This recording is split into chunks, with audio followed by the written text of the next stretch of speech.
هەڕێن بەجارێکی کە جەخس کەمەوە لەسا ئەوون کۆنسەرواتیبوونیان کۆنسەرواتیوە وتمان ئەم ئەلکتریک فیلدێک کە بەم شێوازە پەیوەندی بە پۆتەنشێڵێکی کارەباییەکەوە بێ پێڕەن کۆنسەرواتیڤ. بۆ نمونە ئەگەر تۆ ئێوە لە بیرتان بێت هەر بۆ یاسای یەکەم ئەلکتریک فیلد کە بینیمان یەکسان بوو بە کیو لەسەر ئاردوجا بۆ بارگەیە، پۆتەنشیالەکەیشی یەکسان بوو بە کیو لەسەر ئاردوج. کارێمەدا بتاشە کاتە ماینەسیەوە ماینەسێکی شیر لە پشتەرەدانی ڕێک لێرەوە توانین مە بدۆزیتەوە. ئەمە مانای چییە؟ ئەمە پیاڵێن کۆنسەرواتیڤ. بەڵام لەنان کۆنسەرواتیڤە کە لەم نمونەی ئێمە هەیە کاتێک کە تۆ ئەلکتریک فیلدەکە و بەهۆی بوارێکی مەگنەتیکەوە دروستە بێ ناتوانێت هیچ پۆتەنشیالێکی بۆ تعریف بکەیت. ئۆکەی، هیوادارم لە مۆزوعەکە تێگەیشت بێت.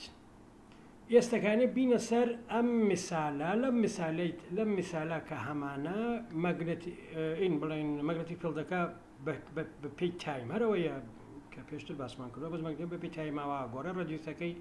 5.2 ئاری ڕەدیوسیەمە 5.2 ئاری هەموو ئەوەیش کە هینەکەی تایە بڵێن مەگنەتیک فیلدەکەی تایە هەموو منتەقەکە 8.5 سانتیمترە. ئێساڵێ what is the magnitude of electric field کاتێکە R 5.2 سانتیمترە چەندێکە what is the magnitude کاتێکە R 12.9 سانتیمترە، یعنی یەکێ لە ناوەوەیە یەکێ لە دەردەرەوەیە چەندێک. خۆی ئەمە چۆن هەسێ بەبێ ئەگەڕێنەوە بۆ دواوە لەسەر ئەم ڕێچکەیە هەر لەم فۆرمولەی پێشترا هەمان بوو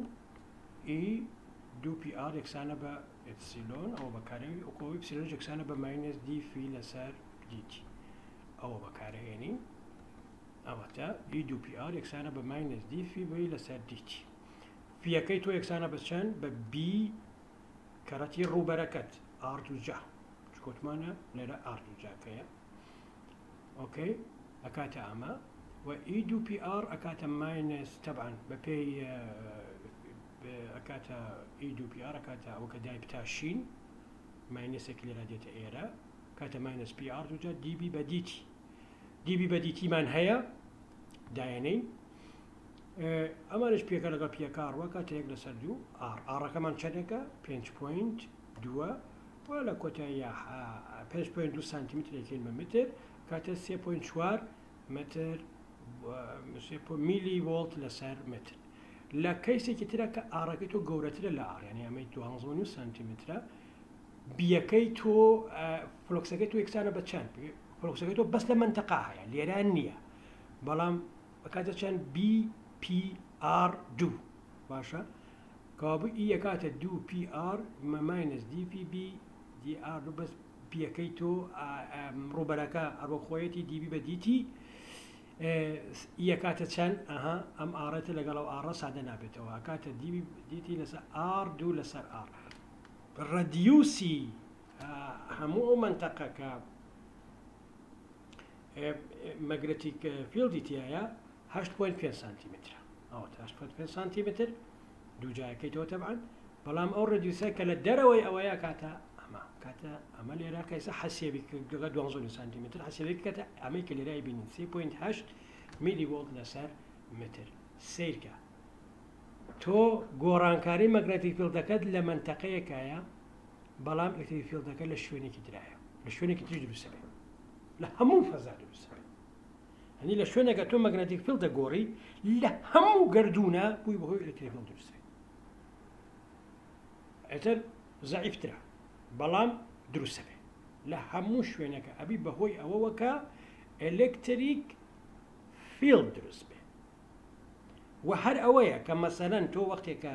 یعنی لە هەڵقەکە مەگنەتیک فیلدەکەی پێ نزیکەکەیتەوە پێشتا هەر بەریشی نەکەوتوە تۆ لێرە تەزوود دروستکە یعنی ئەلکتریک فیلد دروست کرد بوو بەهۆی ئەوە بارگەکانی ناو تەزوەکە بجوڵێن. ئەمە ئەو سێحرە بوو کە ژیانی ئێمەی گۆڕی تەبعاً ئەمانە لە وەسەتەکانی ساڵانی 1850 دۆزرایەوە و هەر لەوێەوە سەنعەتی کارەبا یا تەکنۆلۆژیای کارەبا دروست بوو. ئاگادار بن تەکنۆلۆژیای کارەبا لەگەڵ تەکنۆلۆژیەکانی درا فەرقی یەکجار زۆرە چونکە علمە لەگەڵ میکانیک بەشێکی هونەرە لەگەڵ میکانیکا لەگەڵ بیناسازیە لەگەڵ هەموو ئەوانە فەرقی یەکجار زۆرە. ئەمە علمێکی ڕاستەقینەیە تۆ بە ئەزمون فێری نابی ئەبێ بە شێوەی مەدرسەیی فێری بی یعنی ئەبێ بە دەرس بیخوێنی ئەمە علمێکی ڕاستەقینەیە کە هەموو ژیانمانی گۆڕی و بۆ بەهۆی ئەوەوە کە ئێستاکانی منش بتوانم تۆ لە ماڵەوە دانیشتی من لێرە دانیشتوم بە کۆمپیوتەر لەگەڵ تۆ قسە بکەم کە ئەمە یەکێ لە نەتایجەکەیەتی ئەمی دۆ تەواوەکەم تۆزێکی تر دێمەوە باسی ماکسوەل ئەکۆشنتان بۆ کەم و کۆتایی پێێن